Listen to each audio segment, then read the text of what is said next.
مخمور داجيت كلا لدان جيش هو بناكم حكومة كديتي داجي كديونا وناستري هلا وقراجان لكردستان دو بخو كل بركة عشان كان هوليري عندي بابا عسكر مش شنو عندك قوية هیچ من بدەست بدەست هیچ کێ؟ پێچ و پەنای پێ ناوێت انا زدت شو برات له تاريخي دشيوي ما البغداد هات بدك ما هو بتزعل بدەنجی دەدەین بە قورعان نایدەبی ان شاء الله سردك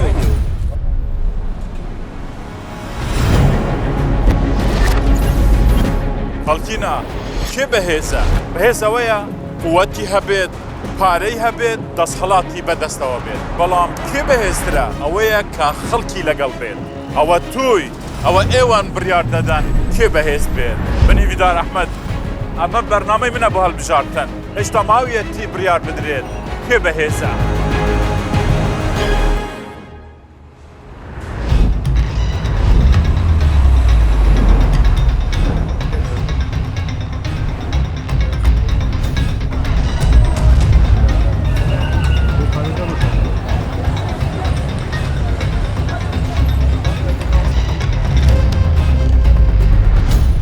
لە مەخبورم کوردەکان بە ئێمەی گوت وەزعەکە زۆر لە مەترسیدایە بەشێک لە عەرەبەکان دەنگیان بەرز بووتەوە دلێر بووە و هەڕەشەش دەکەن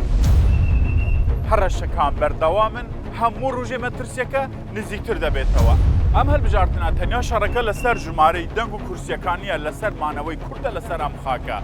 ئەمە بەرنامەی منە هاتووم لە مەخبور بۆی بزانم کێ بەهێزە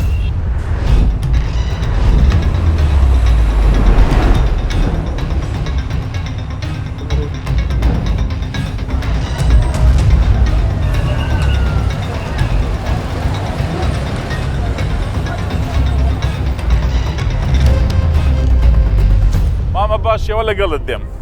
تو کوی تو خەڵکی مەخموری ئەڵێن ئەم هەڵبژارتنە وەزعی کورد باش نییە عەرەبی زۆر کەوتوتە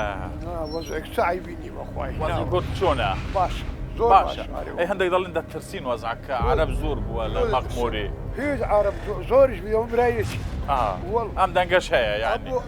بابو ما في ما بيكون جاي بابا ئەڵبەڵان دەڵێن ژمارەیان زۆر بووە بازو والله ئەڵێ جێیش پڕی ئێرە بووە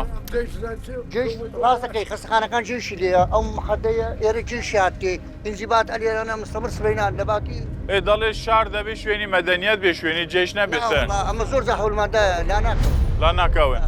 وش اعلام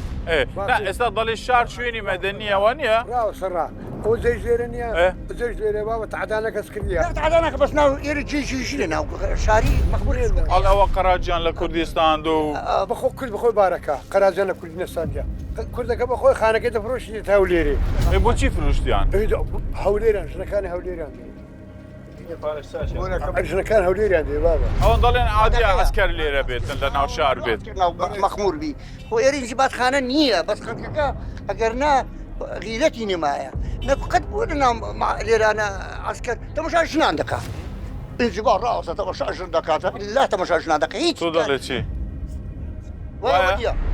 قوية سەکەی وایە ناخۆشەوە نیە آره والله هیچ شتان پێ ناکرێت لا والله بەو دەنگدانە ڕەنگە شتێک ڕاست بکەنەوە ها زەحمەتە آره والله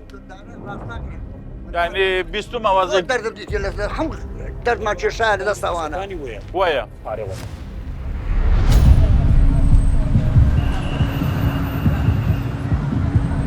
زەمە لە مەخمورین وانە بله کێ بەهێزە لە لێرە کورد عەرەب أنا سنتريان کێ بەهێزە لە مەخمور لە ناو زەمە لە لاو سنتەری مەخمور ناكو هيزي هذه فرقة ما فرقة شو حكومة العراق ليه عسكريا جيش اداريا كرد کێ بەهێزە لە مەخموری لمخبور جا فەرقی چیەکە جێشی عێراقی لێرە بێتن هم هي العراقيه حسب هو كسياسه مداركاني خوش ما ودرين هم من عراقيين بلام كوكو كرد باكو فرد وجوديه نقوى كود صلاه ده صلاه جيش عراقي جيش شارك بو تشارك عسكر تاريخ وقد دقيت كل يربين لي 50 سارة عسكري ده بيني ئەی بۆ ئەوان دێت دەگەڕێن لە سەرنگۆ أخاب إخواننا أنا ناو مخمورين مقابل كاك احتلال ها داجي قسە توندا بهرتهم داجي كرا. مشروع من السقسيفون مخمور داجيت كرا لدان جيش بس تدرين تجبد بريم خاصة خانة وظفت كرديا خستخانەی كاكي بدار بريجيش عمل فرمان بالي ناودي شلون مركز شبابي ما سبع حكومة يريم او بنا كم حكومة كرديتي داجي كديونا وناس دري ڕاستی دەوێ تحیەوەنە هیچمان بەدەست نییە هیچ بەدەست پێچ و پەنای پێ ناوێ ئەلێرە ڕاوەستە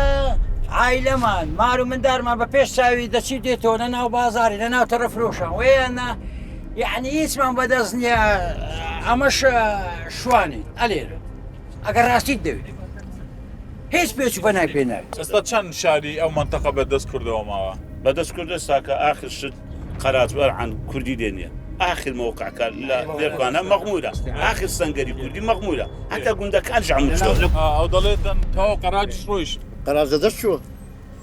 قراز ماڵی کوردی کێدانمە یەک ماڵی کوردی ئێستا چیتەوە ئەویش دەبەر تۆکردنە تۆکردن تەوا بێوش دێتەوە داواکن لە حزبە کوردیەکان ئێستا هەنە یەک بگرن بۆەوەی بگەڕێتەوە ناوچەکانی دابراوەکان مەمنونی نامە